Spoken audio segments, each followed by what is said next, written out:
केन्द्रापड़ा सारंग श्री श्री बलदेवजीउ गौड़ीय मठर श्रीपाद भक्ति वेदांत सन्यासी प्रभुपाद नरहरि महाराज तुलसी दुई पत्रर बासिबा परी नरहरि विद्यालय रे पढ़ुथिबा समय रे तांकर ठाकुरंक प्रति अगाध विश्वास रहिथिला। पारादीप एनएससी संस्कृत हाईस्कूल रे से शिक्षकता करुथिले। महाराजकर विवाह मध्य स्थिर होइथिला। 2006 मसीह नरहरि जगतर नाथ जगन्नाथଙ୍କୁ स्वप्न देखिथिले। ठाकुरଙ୍କ प्रति आकृष्ट होई गुरुवार एकादशी दिन गृहत्याग करिथिले। जणे पारमार्थिक आचार्य श्रीपाद कैलाश चंद्र कर नरहरिଙ୍କୁ 250 टका देई प्रथमे दिल्ली नहीं गले। दिल्ली रु वृंदावन यात्रा कराइले। वृंदावन रे नरहरि पहुंची ठाकुरଙ୍କ भजन संकीर्तन प्रवचन एवं ठाकुरଙ୍କର नीतिबाणी सुनी जणे गुरु खोजिले। गौड़ीय वैष्णव्य राज्यसभार कुल तिलक श्रीपाद भक्ति वेदांत नारायण गोसाई महाराजंग ठारू दीक्षा नेले। कार्तिक मास राहस पूर्णिमा दिन गुरु नारायण नरहरिंक नां देले नरहरि दास ब्रह्मचारी। दीक्षा नेबा परे रूक सनातन गौड़ीय मठर सेवा करिबा पई गुरु दायित्व देले। सेठारे नरहरि दास महाराज दीर्घ 9 वर्ष धरी ठाकुरଙ୍କ बासन कुशन माजिले। किंतु नरहरि केते पाठ पढ़िछंती कोन करुथिले किछि काहाकु मध्य जणाई नथिले। तांकर स्वभाव सरलता कोमलता गुण कर्म सेवा कार्य को देखी गुरुदेव तांकु मथुरा पल्लीपार जमुना श्री दुर्वासा ऋषि आश्रम इंटरनेशनल गौड़ीय मठरे प्रवचन देबाकू कहिले। नरहरि दास महाराज दीर्घ 19 वर्ष प्रवचन देबा परे 2024 मसीहा फाल्गुन पूर्णिमा दिन 20,000 भक्त मानक मध्यरु नरहरि महाराज को सारा विश्वर समस्त साधु संत सन्यासी मानक मेଳରେ सन्यासी देले। सन्यासी को नाम दियागला श्रीपाद भक्ति वेदांत सन्यासी नरहरि महाराज।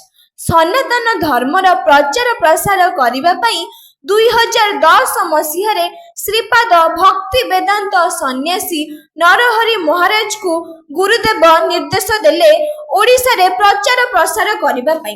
ओडिशार विभिन्न कोण अनुकोण रे सनातन धर्मर प्रचार प्रसार करुथिबा बेले महाराज आसी पहुंचिले केन्द्रापड़ार तुलसी क्षेत्र श्री श्री बलदेवजीउंकर मंदिर रे। बाबांकर नीतिबाणी सुनी ओडिशार शह शह संख्यार भक्त माने हरिनाम दीक्षा ग्रहण कले। जणे भक्त केन्द्रापड़ा जिले रे सारंग गाँव रे जागा जमी मध्य दान कले। मठ निर्माण करबा पई समस्त भक्त मानक प्रचेष्टारे शेषरे एक मठ निर्माण करागला, जहार नाम दियागला श्री श्री बलदेवजीउ गौड़ीय सारंग मठ। श्री श्री बलदेवजीउंकर कृपारू एही मठ को सरकारी स्वीकृति प्रदान करा जायछि। एहा एक अति सौभाग्यर कथा बोली कहिसंती श्रीपाद भक्ति वेदांत सन्यासी प्रभुपाद नरहरि महाराज।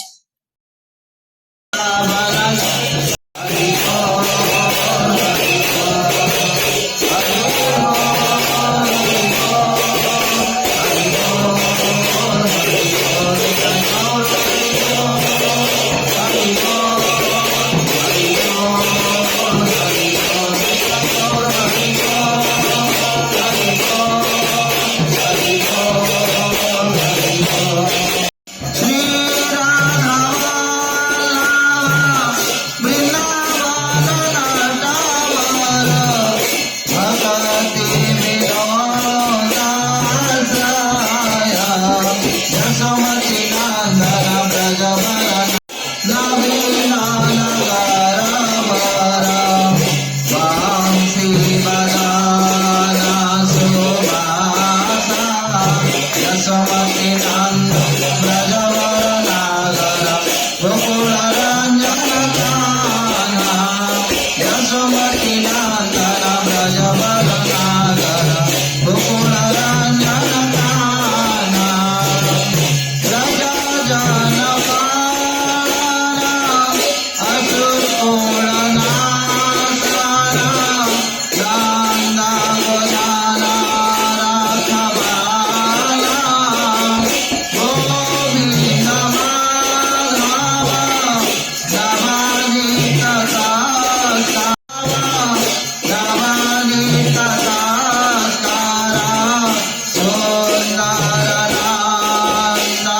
कृष्ण कृष्ण हरे हरे हरे राम राम राम हरे हरे। नीलाचल निवासाय नित्याय परमात्मने बलभद्र सुभद्राभ्याम जगन्नाथाय ते नमः। परमाराध्यतम गुरुपाद पद्म नितिला पृष्ठ विष्णुपाद अष्टोत्तर शतशिल भक्ति वेदांत नारायण गोस्वामी गुरु महाराज एवं परम पूज्यपाद शिक्षा गुरु संन्यास गुरु परम पूज्यपाद विश्वव्यापी भ्रमण करी जगन्नाथ लीलामृत को प्रचार कर दंडवत प्रणाम करी अहिक कृपा भिक्षा करुछि। आज एक विशेष दिन। आज दिनर नाम होछि श्री कार्तिक मास कृष्ण पक्ष एकादशी नाम होछि रमा एकादशी एवं कार्तिक व्रत। कार्तिक व्रतर अन्य नाम होछि श्री राधा व्रत बा ऊर्जेश्वरी एनर्जी ऊर्जेश्वरी शक्ति व्रत आउ यार नाम दामोदर व्रत। दामोदर अर्थ दुई प्रकार। दाम कहले रसी उदर कहले पेट। 2.5 वर्षर बालक भगवान बाल गोपाल कृष्ण भगवान पेट होची 12 आंगुल। माँ यशोदांकर केश कबरी को बांधुथिबा फीता होचंदी 2 हाथ। 2 हाथ फीतारे एही कार्तिक मासरे दामोदर नाम रे माँ यशोदा बांधिथिले बोली एही व्रत को सारा विश्व रे पालन करा जाउछि। आमर अहोभाग्य आम केन्द्रापड़ा नवनिर्मित नुआ श्री बलदेव जीव गौड़ीय मठ केन्द्रापड़ा सारंग ओस्तपुर आपण मानक स्वागत करुछंती जे अहेतुकी कृपा भगवान बलदेवंकर विशेष कृपा गौड़ीय मठ एठारे प्रत्येक दिन प्रत्येक कार्तिक मासर आरंभरू प्रत्येक दिन एवं राति 4टारू मंगल आरती एवं सकाळ समय नीति नियम पूर्वक समस्त व्रत पालन करुछंती। आमर आखपाख अंचलर गुरु भाई गुरु भौणी प्रत्येक दिन 50-100 भाई भौणी एकत्रित होउछंती। ता सहित आज होची रमा एकादशी एकादशी मध्य पालन करुछंती। आज एक विशेष गर्व एवं हर्ष उल्लासर दिन भगवान को विशेष कृपारू 1 वर्ष व्यापी आम मठर सेक्रेटरी श्रीपाद रवींद्र कुमार महांती प्रचेष्टा चेष्टारे बहुत दूररू एते दूररू पटामुंडेरू आसी 1 वर्ष पर्यंत लगी सरकार स्तर रे कलेक्टर ऑफिस रु आम मानकर मठर गवर्नमेंट रजिस्ट्रेशन नंबर हमको मिल जाइछि। मठर रजिस्ट्रेशन नंबर तेणु ये रजिस्ट्रेशन नंबर मिलवा सहित आमर ओडिशा ड्रीम टीवी तरफ श्रीपाद करबाबू द्वारा यह आज उन्मोचित होगा जाउछि। मु निवेदन करुछि आमर सेक्रेटरी जे एते कष्ट करी आम मठ पई एते चेष्टा करी एते प्रयास करी आज आमको सफलता रे पहुंचैचंती एवं सरकार स्तर रे पंजीकृत करिसंती। एही मठ स्थान स्थिर होबो अनंत दिन पर्यंत एही मठ स्थापना हेई रहू चिरदिन पई जगतर कल्याण करू यह जगन्नाथ को पाखरे विशेष अनुग्रह कृपा भिक्षा करुछु। कार्तिक मासरे मु एबे रवींद्र सार को सेक्रेटरी महोदय को निवेदन करी से एही फलक धरी आमर रजिस्ट्रेशन नंबर धरी आपण को पाखरे उन्मोचन कराइबे एवं आम पाखरे आमर भाई भौणी माने करताली देई समस्त संवर्धना करथु एवं श्री ओडिशा ड्रीम टीवी एवं प्रोपाइटर श्रीयुक्त करबाबू को आम मध्य आम मठ तरफ सम्मान स्वागत करूँ। जय जगन्नाथ। हरे कृष्णा कृष्णा कृष्णा हरे हरे हरे राम राम राम हरे हरे। जय जगन्नाथ।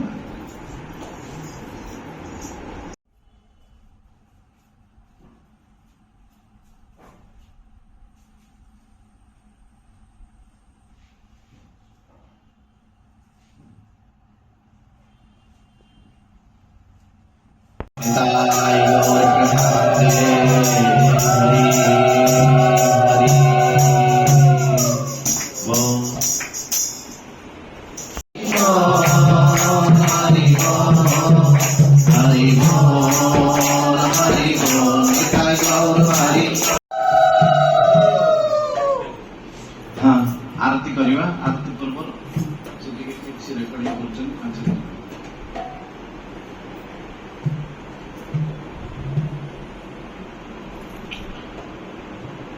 जय माधव तिथि जय एकादशी माधव तिथि जय एकादशी माधव तिथि जय एकादशी हरिवासर जय एकादशी एकादशी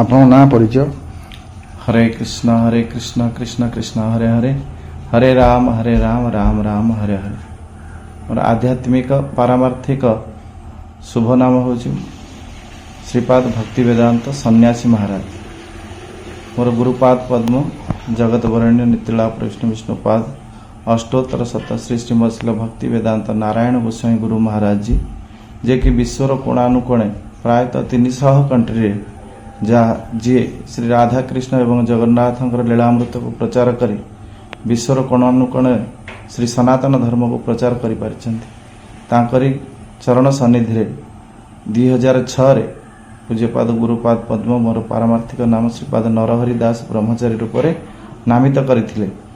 ठीक तार 18 वर्ष 19 वर्ष अतिक्रम पर 2024 फाल्गुन पूर्णिमा दिन मते सन्यास दिया 20,000 भक्त भितर सारा विश्वर समस्त साधु संत मिलन रे मते सन्यास नाम रे नामित कले श्रीपाद भक्ति वेदांत सन्यासी महाराज। कहीं कि आपन को सन्यासी रा मान्यता दिया गला 20,000 भक्त भितर आपन को कहीं दिया गला से मान्यता यार कारण होची जेतेबेले मु प्रथमे 2006 रे पारादीप एनआईसी हाई स्कूल रो मु संस्कृत शिक्षक थली जगन्नाथ मु स्वप्न देखी मो विवाह मध्य प्रस्तुति थिला मु जगन्नाथ को स्वप्न देखी जो घर त्याग करी गली 2006 गुरुवार एकादशी दिन से ही दिन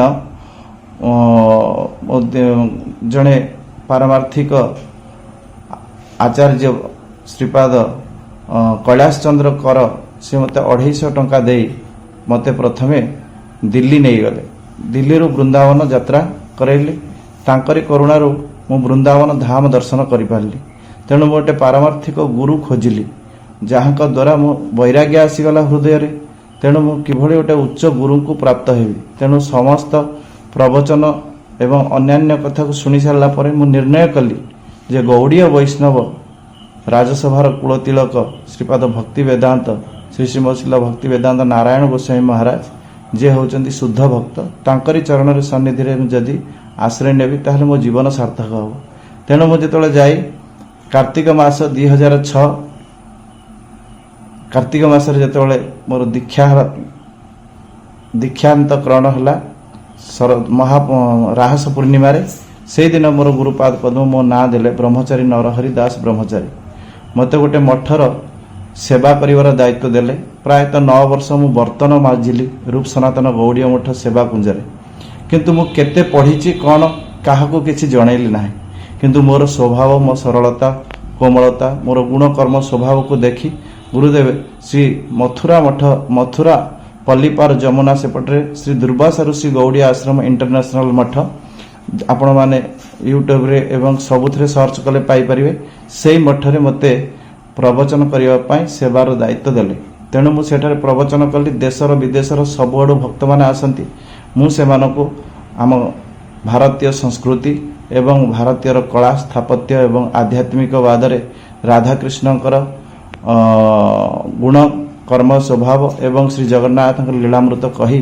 लोक मानक आप्यायित करने द्वारा गुरुदेव एवं गुरु परंपरार देश विदेश प्राय मालेशिया ऑस्ट्रेलिया रशिया इथियोपिया एवं जर्मनी वेस्ट इंडीज एवं पोर्तुगाल अनेक देशर विशेषकर रशिया एवं समस्त देशर भक्त मानक गहणरे मते गुरुदेव कृपा करी गुरुदेवंकर आनुगत्य मते सन्यास 19 वर्ष पर मते सन्यास देले। मोर सन्यास नाम पारमार्थिक नाम रखिले श्रीपाद भक्ति वेदांत सन्यासी महाराज। यहाँ पर केन्द्रापड़ारू परम पूज्यपाद गुरुदेव आशीर्वाद रे गुरुदेव मते कहले 2010 रे तमे ओडिशा को प्रचार करबा को जाओ। मो गुरुदेव का आशीर्वाद रे केन्द्रापड़ा जो आसी पहुँचे केन्द्रापड़ा बलभद्र सुआर बाबुला नना मते आश्रय देले बलदेव जीव सम्मुखें 2 तला उपर मते गोटे घर देले। मु प्रत्येक दिन बलदेव जीव प्रसाद पाए 3 टाइम एवं मु मोर ग्रंथ रचना करे एवं ग्रंथ ट्रांसलेशन करे। यापर प्रत्येक वर्ष नना नानी एवं आंचलिक लोक मानक नहीं वृंदावन अयोध्या हरिद्वार ऋषिकेश एवं केदारनाथ गंगोत्री जमुनेत्री यही नैमिषारण्य एवं सब आड़ को बुले निए। यही भाव में लोक मानकर भक्ति मो पर से श्रद्धा विश्वास बढ़िला। तेणु बलदेव जीव मंदिर में मासक धरी संस्कृत भागवत पारायण करागला। पारायण बाजिया नना अन्यान्य ब्राह्मण माने मते सहयोग कले आशीर्वाद देले। गोटे मास पूर्णांग है से श्रद्धार सहित मो सहित परिवार लोक मानक धाम परिक्रमा पठेली। तेणु किछि दिन परे आम मान सहित भेट हेले श्रीपाद आमर परमानंद प्रभु ना हूँ प्रदीप कुमार दास एवं कांचन दीदी एमाने हरिनाम दीक्षा नेला परे से विचार कले आम केन्द्रापड़ा गोटे मठ करवा। तेणु 2021 मसीह से स्थिर करी यही जगह को बलदेव जीव गौड़ीय मठ स्थान को से किणिले 21 लाख टंका दे 3 गुंठु जगह किणिले एवं सरकार स्तर रे यही ना रेजिस्ट्रेशन करी मो नाम रे नामित करदेले। तापर यह ट्रस्ट बोर्ड नाम रे नामित करागला। आज बड़ सौभाग्यर दिन भगवान बलदेवंकर अहेतुकी कृपारू एक तो बलदेव जीव कृपा करी स्थान देले एवं मठटी निर्माण करदेले शरीर को सुस्थ कले एवं ता सहित आज सरकार स्तर रे विश्व जगत रे ओडिशा पूर्वपल्ली रे आज सरकार स्तर रे रेजिस्ट्रेशन सरकार यह निज हाथ को ग्रहण कले एवं स्वीकृति प्रदान कले। आज रेजिस्ट्रेशन नंबर मध्य मिला सरकार स्तर रे। तेणु आज दिन रे एति रखंतु पुणी आगु कोन कहि अनुभूति अनुभव करछन से कथा से संपर्क कोन प्रतिक्रिया रखिबे। अनुभूति होची मनुष्य जन्मर लाभ जेबे गोविंद करे भाव। मनुष्य जन्म केवल आहार निद्रा भय मैथुन सामान्य एतत पशुहीन राण धर्म ही तेषां अधिक विशेष धर्मेण हीन पशु समान। जलचर रे 9 लाख थर स्थलचर रे 20 लाख थर पक्षी कूल रे 10 लाख थर एवं कृमि कूल रे 11 लाख थर एवं पशु कूल रे 30 लाख थर जन्म हैला परे गोमाता परे आमको अनेक जन्म तप फले मनुष्य जन्म महितले एणु मानव जन्म कला जही गोविंद विश्रामिला। तेणु ये मनुष्य शरीर बड़ दुर्लभ मनुष्य जन्म तद्यपि क्षण भंगुर। तेणु ये दुर्लभ शरीर रे केवल खाइबा पीवा शोइबा मैथुन करिबा एवं ए संसार चली जावा पई आमे आसीना हो एत पई आसछु। यही शरीर रे भगवानकर शरीर भगवान ये मनुष्य शरीर देइचंती तांकर प्रतिनिधि स्वरूप अर्थात भगवान जे भली तांकर मनुष्य शरीरटी सेही भली। एते 84 लक्ष जीवन जन्म देला परे भगवान मनुष्य को जन्म देला परे भगवान को जानी परिबो बोली मनुष्य जन्म देइचंती। तेणु धर्म ही तेषां अधिक विशेष धर्माणहीन पशु समान। मोर ये जो जगत रे मु एतिके अनुभव कली जदि तुमे जहाँ को भल पाइब से निश्चित तुम सहित सम सुख दुख रे एवं से कथा कहबे। तेणु मु अनुभव कली जे भगवान नाम जप कलिजुग रे एणु ये कलिजुग जने तरिवे नाम संकीर्तन कृष्ण मूर्ति भगवान केवल नाम संकीर्तन ब्राह्मण आदि 4 वर्णे तरिवे नाम संकीर्तन। तेणु कलिजुगर धर्म होची आपण माने भल भाव मन रखंतु। यही होची मोर अनुभव। सत्य जुगर तपफल त्रेतारे यज्ञादि सकल द्वापरे पूजा अर्चना कलिरे नाम संकीर्तन। सत्य जुगर आयुष होची 17,28,000 वर्ष त्रेता जुगर आयुष होची 12,96,000 वर्ष। थिला 21 हाथ लंबा एवं 1 लाख वर्ष परमायु। राजा मांधाता होचंदी तार प्रमाण। तेणु 21 हाथ लंबा एवं सुवर्ण पात्र सुना पात्र को घसीकरी जीवन यापन करुथिले। तेणु कुंठा नथिला, चोरी नथिला एवं समस्ते एकायन पंथारे जीवन यापन करुथिले। कास्पियान सी ठारू मात्र गोटे जाति थिला, गोटे होचंदी एकायन पंथार गोटे ब्राह्मण जाति थिला। सेमाने एकायन पंथीरे सेमाने भगवान को आराधना करुथिले। सत्य युग परे त्रेतया युगरे 10,000 वर्ष आयुष हला मनुष्यर एवं त्रेतया युगरे खाद्यपेय होचंदी आमर चांदीर पात्र कहले रूपार पात्र एवं त्रेतया युगर भगवान रामचंद्र 11,000 वर्ष पर्यंत जीवन यापन करी अश्वमेध यज्ञ करथिले। तेणु सत्य युगरे तपस्या, त्रेतया युगरे यज्ञ। तेणु मनुष्यर लंबा थिला 14 हाथ त्रेतया युगरे।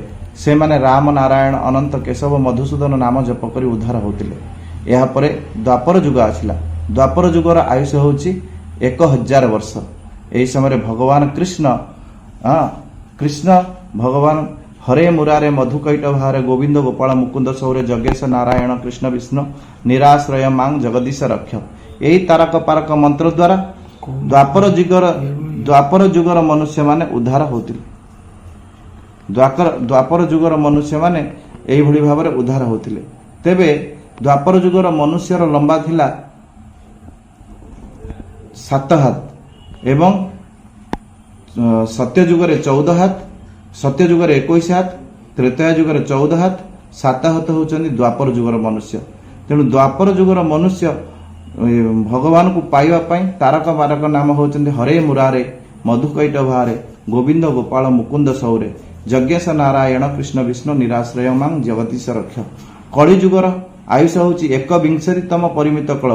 जदि ठीक नीति नियम पूर्वक जीवन यापन करे 120 वर्ष निश्चित जीवन धारण करे। कली युगर केते हाथ? कली युगर हाथ होची 3.5 हाथ। 3.5 निज हाथ रे 3.5 हाथ लंबा मनुष्य। खाद्य पात्र निर्णय नास्ति। किए को पात्र रे खाइबो किछि इयता नाही। जदि गोटे व्यक्ति कंसा बर्तन रे खाद्य खाए, कंसा बर्तन रे रोषेई करे ताहले ता 120 रु ऊर्ध्व आयुष हेबो। खाद्य पात्र निर्णय नास्ति। खाद्य पात्र न थिबारु जो जो मैंने खाऊंट ता द्वारा तांकर शारीरिक असुस्थता हो पारती। तेणु कलिजुगर बहुत बड़ कलिजुग हूँ धन्य कलिजुग। कारण ये हूँ चंदन स्वरूप कलिजुग। कहले किभली ना ये कलिजुगे गोटे सहज सरल उपाय देते भगवान। एणु ये कलिजुग जने तरिवे नाम संकीर्तन। कहले केमती हरेर नाम हरेर नाम हरेर नाम एव केवलम कलौ नास्तेव नास्तेव गतिर अन्यथा। कलिजुगे आउ कौनसी उद्धार उपाय नाही नाही नाही। केवल जिह्वा च बसवर्तिनी। जिह्वा निजर करायतरे जिह्वा अच्छी निज तुंडरे। जदि ये जिह्वा को टिके खाली हरे कृष्ण हरे राम कहीकि जदि किए नचई देला ताहले ये कलिजुगर उद्धार हो। तथापि ये कलिजुगर मनुष्य एते आलस्य परायण मंद सुमंद मते मंद भाग्य उपद्रुता एमाने यही नाम टिके करिया पई मध्य ताकू समय हेउ नाही। तेणु मोर अनुभव होची कलिजुगरे हरे कृष्ण कृष्ण कृष्ण हरे हरे हरे राम राम राम हरे हरे यही हूँ तारक पारक नाम। देवदेव महादेव परम वैष्णव शंकर भवानी को कहते हे भवानी कलिजुग केवल नाम अधारा सुमिरे सुमिरे नर उत्तर पारा। हे भवानी कलिजुगर मनुष्य ए हरिनाम हरिनाम हरिनाम ए हरिनाम द्वारा ही उद्धार हो। तेणु महामंत्र कहले को नाम करिवो ना महामंत्र जेहि जपत महेशा काशी वैश्वनाथ देत उपदेशा।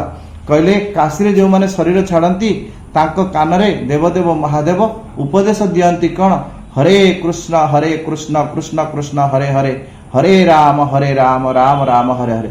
यही कलिजुगर तारक पारक नाम यही मंत्र को जो माने जप करती ए माने अक्लेशर उद्धार हो। अजामिल होचन तार उदाहरण।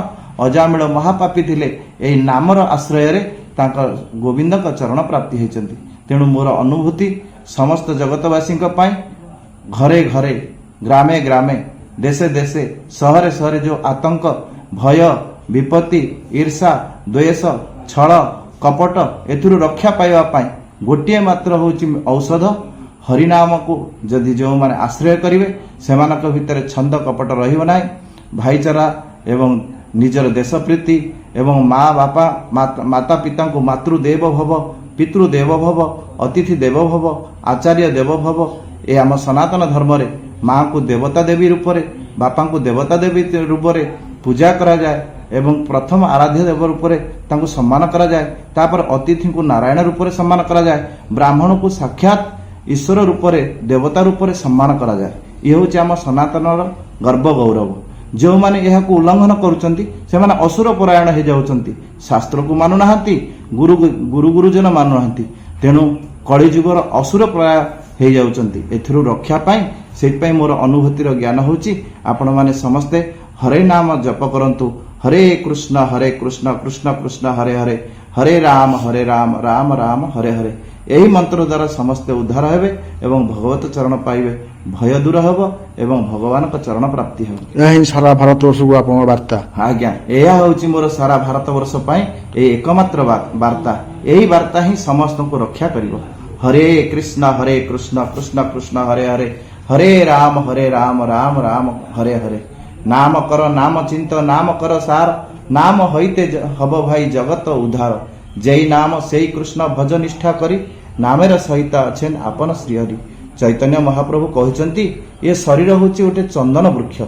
ଏ ଶରୀରକୁ କେବଳ ଖାଇବା ପିଇବା ଶୋଇବା ମୈଥୁନ କରିବା ହିଂସା କପଟ କରି ତାକୁ ପୋଡ଼ି ଜାଳି ଅଙ୍ଗାର କରିଦିଅ ନାହିଁ।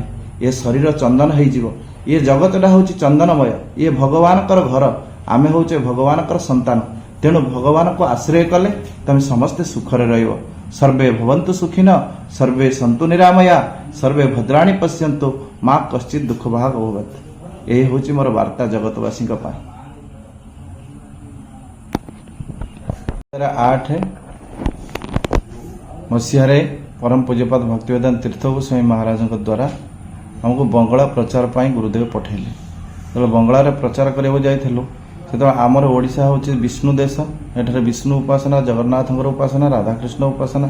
କିନ୍ତୁ ବଙ୍ଗଳାରେ ହେଉଛି ଘରେ ଘରେ 6 ଫୁଟର ବଡ଼ ବଡ଼ ଉର୍ଦ୍ଧ୍ୱ ଉଲଗ୍ନ କାଳୀ ପୂଜା ହୁଏ। ଘରେ ଘରେ ତାଙ୍କର ଦେବୀ ପୂଜା। ତେଣୁ ମୁଁ ଯେଉଁ ଘରର ଅତିଥି ହେଲି ସେ ଘରେ ବିରାଟ କାଳୀକୁ ଦେଖି ମୁଁ ଭୟରେ ଥରିବାକୁ ଲାଗିଲି। ମୋ ପାଇଁ ଯେଉଁ ପ୍ରସାଦ ପରିବେଷଣ ହୋଇଥିଲା ମୁଁ ଆଉ ଖାଇଲି ନାହିଁ। ପୂଜ୍ୟପାଦ ତୀର୍ଥ ମହାରାଜ ମୋତେ କହିଲେ ଦେଖ ତମ ଭିତରେ ଯେଉଁ ଡର ଅଛି ଇଏ ହେଉଛନ୍ତି ମା ସବୁବେଳେ ପୁଅର କଲ୍ୟାଣ ଚାହାନ୍ତି। ତେଣୁ ତମେ ଏ ରୂପ କେବେ ଦେଖିନଥିଲ ବୋଲି ତମେ ଡରୁଛ।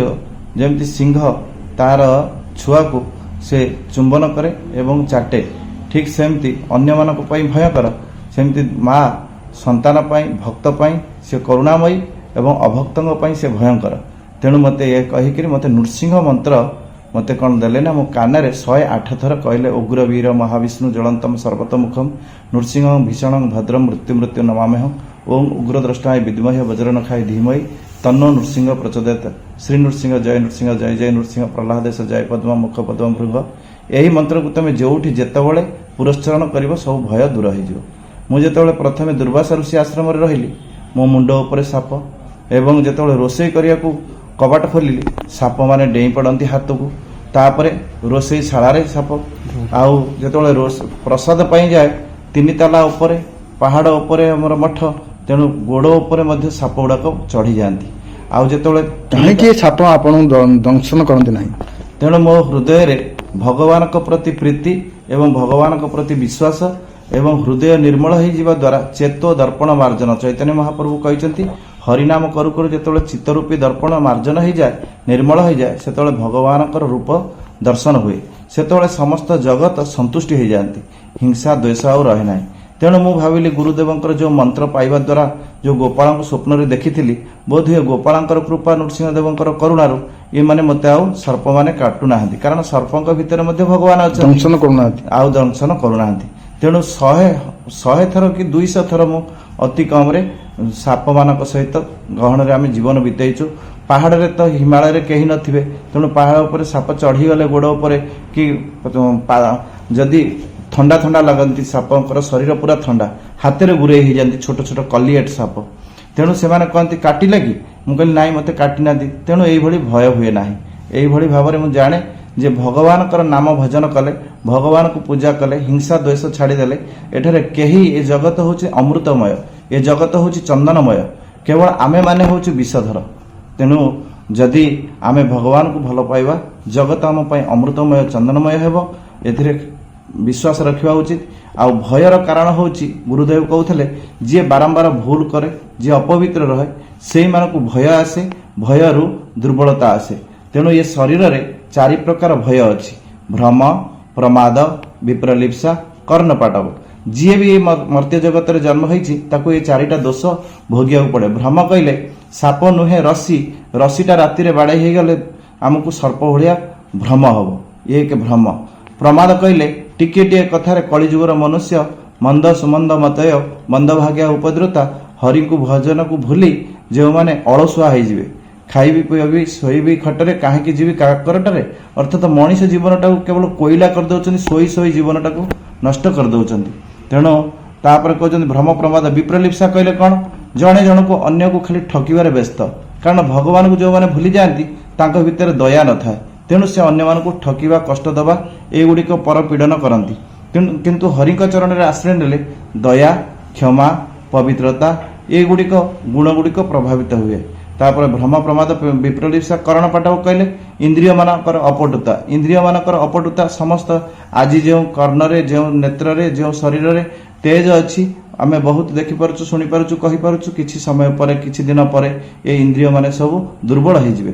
तेणु भगवान कहउचंती जे मोर शरणागत हबो मु तार सब अभयदाता मु तार भय को दूर करे। तेणु मोर आपणक प्रश्न जो थिला प्रश्न कौन पाई सर्प मानक आपण भय करती नाही यार कारण होउची यह जे आध्यात्मिक गुरु चरण रे आश्रय नेबा भगवानकर नाम को जप करिबा एवं वैराग्य जीवन को पालन करिबारु तेणु आमको सर्प भय हेउ नथिला एवं बाघ माने भी से अंचल रे जांती से भय हेउ नथिला। ये होची तार मुख्य कारण। आपण केते वर्षरू सन्यासी ग्रहण कले आउ केते मसिया जाइथिले को को अंचल बुलीचंती आपणकर अनुभूति कौन सब रही? हरे कृष्ण प्रभु जी बड़ा सुंदर प्रश्न। मुझे 2006 गृह त्याग करी अर्थात पारादीप मु एनएससी हाईस्कूल रे सर्विस करुथली संस्कृत शिक्षक रूप में मु भगवान जगन्नाथ को स्वप्न देखिली गणेश को स्वप्न देखिली। तेणु मन रे गोटे आध्यात्मिक गुरु ग्रहण करने इच्छा है। 2006 प्रथमे मोर मन अच्छी कोठी जाई पहुंचले 2006 रे प्रथमे दिल्ली रे जाई पहुंचली।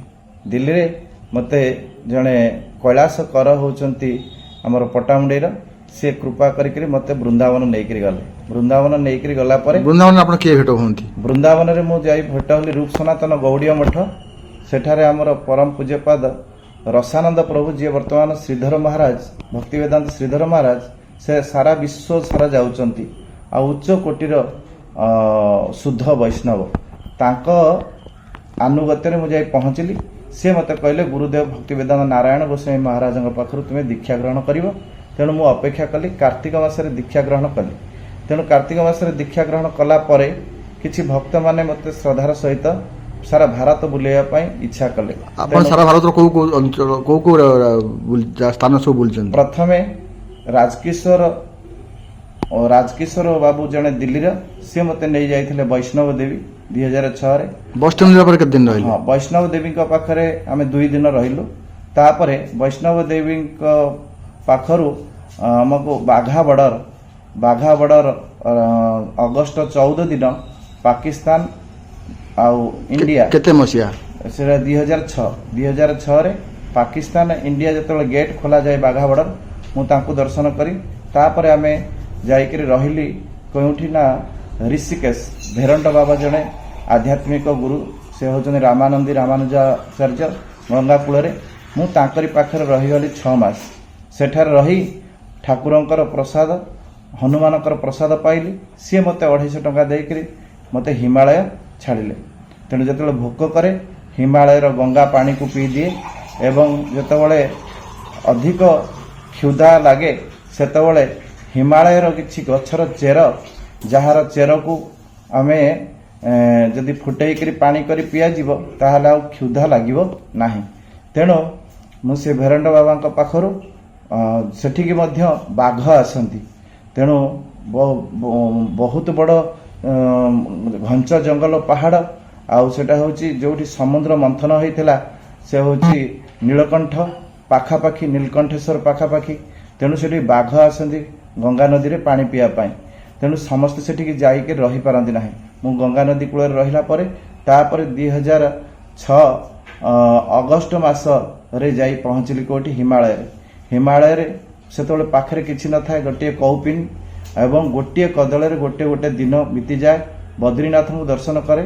ସମସ୍ତେ କହନ୍ତି ଯେବେ ଯିବ ବଦରୀ ନ ଆସିବ ଉଧୁରୀ, ଯଦି ଆସିବ ଉଧୁରୀ ତେବେ ହେବ ସବୁରୀ। ତେଣୁ ସେହି ନ୍ୟାୟରେ ବଦ୍ରୀନାଥ ଯିଏ ଯାଆନ୍ତି, ବଦ୍ରୀନାଥ କୃପା କରି ତାଙ୍କର ସତ୍ୟଯୁଗର ତପସ୍ୟାର ଫଳ 100ରୁ 6% ଦାନ କରନ୍ତି, ଅର୍ଥାତ୍ 100ରୁ 14 ଟଙ୍କାର ତପସ୍ୟା ଆପେ ଦେଇଦିଅନ୍ତି। ମୁଁ ତାର ଅନୁଭବୀ, ମୋତେ ସେ ତପସ୍ୟା ଫଳ ଦେଇଛନ୍ତି। କ'ଣ?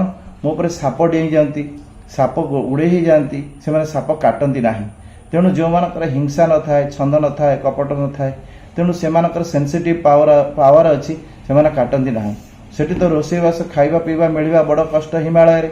ତେଣୁ ଗଛର ପତ୍ରକୁ ସିଝେଇକିରି ପାଣି କରି ପିଇବା, ନହେଲେ ଗଙ୍ଗା ନଦୀ କୋଳରେ ଶୋଇଗଲେ ସେ ଯେଉଁ ପାହାଡ଼ର ପର୍ବତରୁ ଯେଉଁ ପଥର ଗୁଡ଼ାକ ସବୁ ସେକେଣ୍ଡ କଣ୍ଟା ଭଳିଆ ତଳେ ତଳେ ସବୁ ଭାସୁଛି, ତାରି ଉପରେ ପେଟ ରଖିଦେଲେ ଭୋକ ମରିଯାଏ।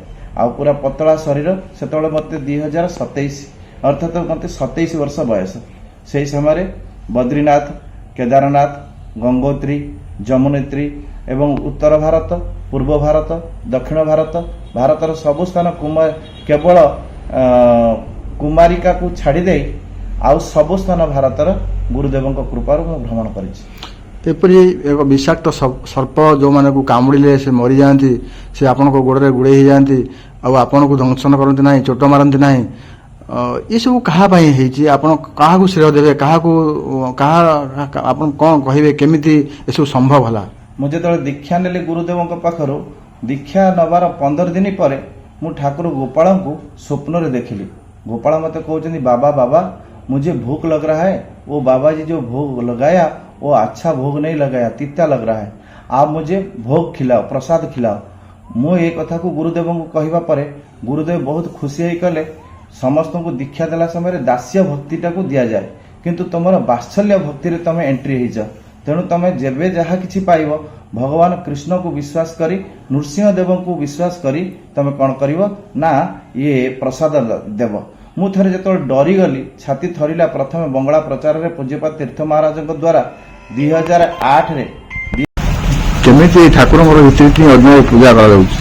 सकाळ आम 4:30 प्रथम आरती होउची, 4:30 आरती छला पर 5:30 भोग लागुची, बाल गोपाल भोग, मिठा अन्य मिठा जो सामग्री जते बगर 5:00 6:00 हरि कथा हमर होउची, प्रवचन तापर 6:00 अर्चना आरंभ भई 7:00 8:00 बेरे मत सज जाउची। 8:00 बेला हमर भोग लागुची, दिन बगर सकाळ भोग होउची। मध्याह्न 12:30 भोग लगे, गोटे समाप्त हो, गोटे आरती होला पर मध्याह्न कौन भोग करा जाए? अन्न डाली अन्न डाली तरकारी अन्य भोग लगे। संध्या 6:30 आरती हो, 6:30 छड़ी 6:30 7:30 हरि कथा 8:00 भितर भोग लगे, 9:00 बेले सेना आरती हो। केते बेले ठाकुर को पहड़ पड़े? 9:00 बेले। आपन ना परिचय? हरे कृष्ण, मो श्री प्रदीप्त कुमार दास दीर्घ 2012 मसीहा ठारू गौड़ीय परंपरा रे हरिनाम दीक्षित होइछि। मोर परम पूजनीय गुरुदेव श्री श्री भक्तिवेदांत श्रीधर महाराजंकर गुण गारिमारे मोहित होई मो गौड़ीय परंपरा को आवरी नहीं। आगुरी नेला परे आम ये बहुत गुरु भाई बहु मैंने ये आम संगे जड़ित हो गले। से विचार कलु गोटे केन्द्रापड़ा सहर रे गौड़ीय परंपरार कौन जगह मठ मंदिर ना, तेणु से दृष्टि आम विचार कलु ये गोटे गौड़ीय परंपरा मठटी निर्माण कलु। मठ निर्माण कलापर आमर ये श्री वृंदावनवासी श्री सन्यास महाराज आसिले केन्द्रापड़ा अनुरोध कलु आम केन्द्रापड़ा गोटा मठर परिकल्पना करूँ। तेणु आपण केन्द्रापड़ा रही केमती भक्त मानू गौड़ीय परंपरा सम्बन्ध ज्ञान प्रदान करी उद्धार करेंगे। ଆଜି ଏପର୍ଯ୍ୟନ୍ତ ଆମର ମଠରେ ପ୍ରାୟ ବହୁତ ଭକ୍ତମାନେ ଆସୁଛନ୍ତି ଏଠିକି ମଠକୁ। ଆଉ ମଠମାନ ବିଭିନ୍ନ ଯେଉଁ ଉତ୍ସବମାନ ଅଛି ଏଠାରେ ମଧ୍ୟ ଉତ୍ସବମାନ ପାଳନ କରାଯାଉଛି। ବିଶେଷ କରି ରାଧାଷ୍ଟମୀ, ଜନ୍ମାଷ୍ଟମୀ, ନୃସିଂହ ଜନ୍ମ, ଆଉ ପ୍ରତି ମାସରେ 15 ଦିନରେ ଥରେ ମଧ୍ୟ ଏଠି ଏକାଦଶୀ ବ୍ରତ ପାଳନ ଉତ୍ସବ ମଧ୍ୟ ହେଉଛି। ଆପଣ କେତେ ଜାଗା ଦାନ କରିଛନ୍ତି ଆଉ କେତେ ମସିହାରେ ଦାନ କରିଛନ୍ତି? ନାଇଁ, ଇଏ ତ କହିବାଟା ଆମ ପକ୍ଷରେ ଗୋଟା ବୈଷ୍ଣବ ପରମ୍ପରାରେ ଏଇଟା ପାପ ହେବ। କାରଣ ଆମେ ଗୁରୁଦେବଙ୍କଠୁ ଶିକ୍ଷା ଲାଭ କରିଛୁ। ଆମେ ହେଉଛି ଦାସର ଦାସ, ଆମେ ହେଉଛି ସବୁଠୁ ହୀନ। ଆମେ କିଛି ଦେଉନୁ, ସେ ଗୁରୁଦେବଙ୍କର ଆଶୀର୍ବାଦରୁ ଆମ ପଥରେ ରହିଛି। ଆମକୁ ସେ ଗୁରୁଦେବ ବଳ ଦେଉଛନ୍ତି, ଯାହା ଗୁରୁଦେବ ବଳ ଦେଉଛନ୍ତି ଆମେ ସେ ଅନୁସାରେ କାର୍ଯ୍ୟ କରି ଚାଲିଛୁ। ମୋ ବହୁ ଉଦ୍ୟମ ଫଳରେ ଆମ କମିଟି ସ୍ଥିର ହୋଇଥିଲା। ସେ କମିଟିରେ ପ୍ରଦୀପ କୁମାର ଦାସ ଥିଲେ ଉପସଭାପତି। ସେ ତାଙ୍କର ମୋ ଉଦ୍ୟମରେ ଯାଇକରି ଆମେ ଆଜି ସଫଳ ପାଇପାରିଛୁ। ଇଏ କମିଟି ରେଜିଷ୍ଟ୍ରେସନ ହେଇଛି, ସରକାରୀ ସ୍ୱୀକୃତି ପ୍ରାପ୍ତ ହେଇଛି। ଆଉ ଏ ମଠକୁ ମୁଁ 18 ମସିହାରୁ ଏଠିକି ଆସୁଛି। ଏ ମଠରେ ମଧ୍ୟ ମୋର ବହୁତ ଅବଦାନ ମଧ୍ୟ ରହୁଛି। ଠାକୁରଙ୍କର ପାଇଁ ମୁଁ ବହୁତ ଚେଷ୍ଟା ମଧ୍ୟ, ଠାକୁର ମୋତେ ବହୁ ଉପକାର କରୁଛନ୍ତି। କ'ଣ ସବୁ ଠାକୁରଙ୍କର ଉପକାର ପାଉଛନ୍ତି? ବିଭିନ୍ନ ପ୍ରକାର ଶାରୀରିକ ଏବଂ ମାନସିକ ଏବଂ ପାରିବାରିକ ମଧ୍ୟ ଉପକାର ମଧ୍ୟ ମୁଁ ପାଉଛି। ଠାକୁରଙ୍କ ସେବା କରିବା ଦ୍ୱାରା, ଠାକୁରଙ୍କର ମଠକୁ ଆସି ବିଭିନ୍ନ କାର୍ଯ୍ୟରେ ଯୋଗ ଦେବା ଦ୍ୱାରା ମୋର ବହୁ ଉପକାର ହେଉଛି। ଏଠି ଏ ମଠରେ କାହାକୁ ଆପଣ ଶ୍ରେୟ ଦେବେ, କାହାକୁ ଧନ୍ୟବାଦ ଦେବେ? ଏଠି ଯେ ସନ୍ନ୍ୟାସୀ ମହାରାଜ ଅଛନ୍ତି ତାଙ୍କୁ ମୁଁ ଧନ୍ୟବାଦ ଦେଉଛି। ତାଙ୍କ ଦ୍ୱାରା ମୁଁ ଏଠିକି ଆସିଛି, ବୃନ୍ଦାବନରୁ ଏଠିକି ଆସିଛି। ସେ ମଧ୍ୟ ମୋ ସାଙ୍ଗରେ ଆସିଥିଲେ ଏଠିକି। ଆମେ ଉଦ୍ୟୋକ୍ତା ହେଇକରି ସବୁ କାର୍ଯ୍ୟ ହେଇକରି ଏଠି ଜାଗା କିଣା ହେଇକରି ମଠ ତିଆରି ହେଇଛି। ସନ୍ନ୍ୟାସୀ ମହାରାଜ କିଏ? ସନ୍ନ୍ୟାସୀ ମହାରାଜ ଯେ ଆମର ବୃନ୍ଦାବନରୁ ଆସିଛନ୍ତି, ଏଠି ଅଛନ୍ତି, ଯାହାକୁ ନରହରି ଦାସ ପ୍ରଭୁଜୀ କହୁଛୁ। ତାଙ୍କର ଉପାଧି ପାଇଛନ୍ତି ଭକ୍ତି ବେଦାନ୍ତ ସନ୍ନ୍ୟାସୀ ମହାରାଜ। ନା ପରିଚୟ? ସୁଶାନ୍ତ କୁମାର ମହାପାତ୍ର, ଘର ସାହସପୁର। ଆଜି ପବିତ୍ର ଏକାଦଶୀରେ ଆପଣ ଆଜି ମଠକୁ ଆସିଛନ୍ତି, ସେ ସମ୍ପର୍କରେ କ'ଣ ପ୍ରତିକ୍ରିୟା ରଖିବେ? ମଠକୁ ଏ ତ ପବିତ୍ର ଏକାଦଶୀ ପ୍ରତି ଏ ମାସ ସାରା ଚାଲିବା ସହିତ ବର୍ଷର ଯେତେ ଗୁଡ଼ିଏ ଏକାଦଶୀ ଅଛି, 12 ଗୋଟି ଏକାଦଶୀ, ତାକୁ 24ଟି ଏକାଦଶୀ ପାଳନ କରାଯାଏ। ତାହା ସହିତ ଯେତେ ଗୁଡ଼ିଏ କାର୍ଯ୍ୟକ୍ରମ ହେଲା, ଜନ୍ମାଷ୍ଟମୀଠୁ ଆରମ୍ଭ କରି ଯେତେ କାର୍ଯ୍ୟକ୍ରମ ଅଛି ସବୁ ମଠରେ ପାଳିତ ହେଉଛି। ଆଉ ବିଶେଷ କରିକି ଏଠି ଯେଉଁମାନେ ସବୁ ଆସୁଛନ୍ତି, ଯେଉଁ ଭକ୍ତମାନେ ଆସୁଛନ୍ତି, ସମସ୍ତଙ୍କର ସେଇ ଗୋଟିଏ କଥା, ସେ ହରିନାମ ଶ୍ରବଣ, ହରିନାମ କୀର୍ତ୍ତନ। ଏବଂ এই ହରିନାମରେ ଏତେ ଯେ ଅଛି, ତାର ମହିମା ଏମିତି ଅଛି, ଏତେ ମହିମା ଅଛି ଯେଉଁଠିକି ଯେଉଁମାନେ ଏଠିକି ଆସୁଛନ୍ତି ସେମାନେ ତାର ଉପକାର ପାଇଛନ୍ତି।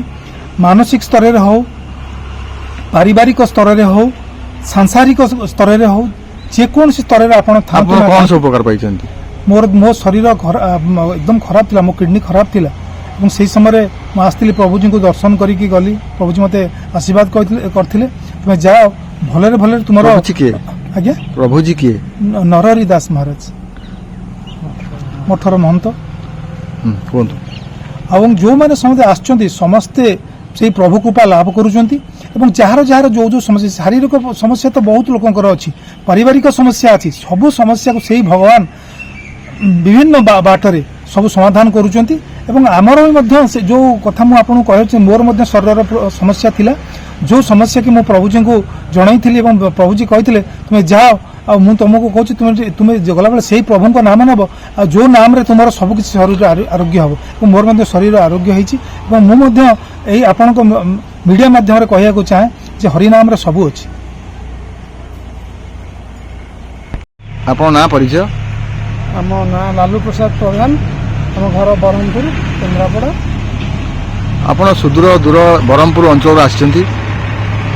ଏ ବଳଦେବ ଜୀଉ ଗୌଡ଼ୀୟ ମଠ କେନ୍ଦ୍ରାପଡ଼ା ସାରଙ୍ଗ ମଠକୁ, ସେ ସମ୍ପର୍କରେ କ'ଣ କହିବେ, ପ୍ରତିକ୍ରିୟା ରଖିବେ? 2018 ମସିହାରେ ମୋର ଗୋଟେ ବହୁତ ବଡ଼ ସମସ୍ୟା ଉପୁଜୁଥିଲା। ଯେଉଁ ସମସ୍ୟାର ସମାଧାନ ପାଇଁ ମୁଁ ମହାରାଜଙ୍କ ନିକଟରେ ଆସି ଉପସ୍ଥିତ ହୋଇଥିଲି ଏବଂ ମହାରାଜଙ୍କ ପାଖରେ ପହଞ୍ଚିବା ପରେ ମହାରାଜ ମୋତେ ଗୋଟେ କଥା କହିଲେ, ମୁଁ ତୋତେ ଗୋଟେ ଜିନିଷ ଦେବି, ଯଦି ସେ ଜିନିଷଟାକୁ ତୁ ଠିକ୍ ମାର୍ଗରେ ପରିଚାଳିତ କରିବୁ, ଆଉ ମୁଁ ଏଇଠି ହିଁ ଜାଣିପାରିବି ଯେ ତୁ କେମିତି ଆଉ କେଉଁ ପରିସ୍ଥିତିରେ ଅଛୁ। ମୋତେ ଗୋଟେ ଫଟୋ ଦେଇଥିଲେ ପ୍ରଥମେ। କ'ଣ ଫଟୋ? ସେଠି ଆମର ରାଧାରାଣୀଙ୍କର ଫଟୋ ଥିଲା, ଠାକୁରଙ୍କ ଫଟୋ। ନୃସିଂହଦେବଙ୍କ ଫଟୋ ଥିଲା, ବୃନ୍ଦାବନର ଫଟୋ ଦେଇଥିଲି। ତାପରେ ସେଇ ଫଟୋକୁ ନେଇ ମୁଁ ଘରେ ରଖି ପୂଜା କରିବା ପରେ ଧୀରେ ଧୀରେ ମହାରାଜଙ୍କର ଆଶ୍ରିତ ହେଲି। ଯେତେବେଳେ ମହାରାଜଙ୍କ ପାଖକୁ ଆସିଲି, ପ୍ରଥମେ ଇଏ ମଠର ଯିଏ ଇଏ ଡୋନେଟ୍ କରିଛନ୍ତି ପ୍ରଦୀପ ଭାଇ, ପ୍ରଦୀପ ପ୍ରଭୁଙ୍କ କତିକି ମୋତେ ପଠାଇଥିଲେ। ସେ ମୋର ଶିକ୍ଷାଗୁରୁ କହିଲେ ବି ଅତ୍ୟୁକ୍ତି ହେବନି। ତାଙ୍କ ସଂସ୍ପର୍ଶରେ ଆସିବା ପରେ ମୁଁ ଗୁରୁ ଭାଇ ଭଉଣୀଙ୍କୁ ସବୁ ଜାଣିଲି। ମହାରାଜଙ୍କ ସାନ୍ନିଧ୍ୟରେ ଆସିଲା ପରେ ସବୁ କ୍ଷେତ୍ରରେ ମୋର ଉନ୍ନତି ହୋଇଛି। 16 ମାଳା ଜପା କରୁଛୁ, ବହୁତ କାଷ୍ଠାରେ ରହୁଛୁ, ବହୁତ କଥା। ଆପଣ କେତେ ବର୍ଷ ହେଲା ଆସୁଛନ୍ତି? ମୁଁ 7 ବର୍ଷ ହେଲା ଆସିଲିଣି।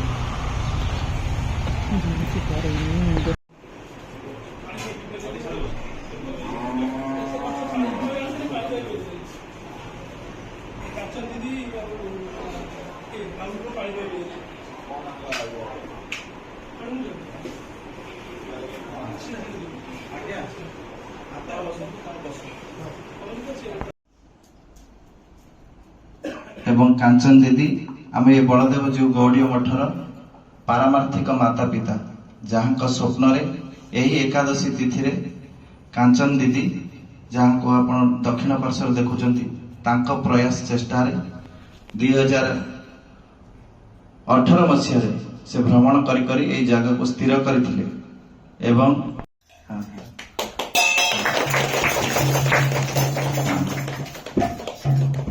ଯଶୋମତି ନନ୍ଦନା ବଳିଷ୍ଠ ହୁଅନ୍ତି, ଧନ ସମ୍ପତ୍ତି ପ୍ରାଚୁର୍ଯ୍ୟରେ ଐଶ୍ୱର୍ଯ୍ୟରେ ସବୁ ସମୟ ସୁଖରେ ରୁହନ୍ତି। ବୋଲ ବୃନ୍ଦାବନ ବିହାରୀ ଲାଲ କି।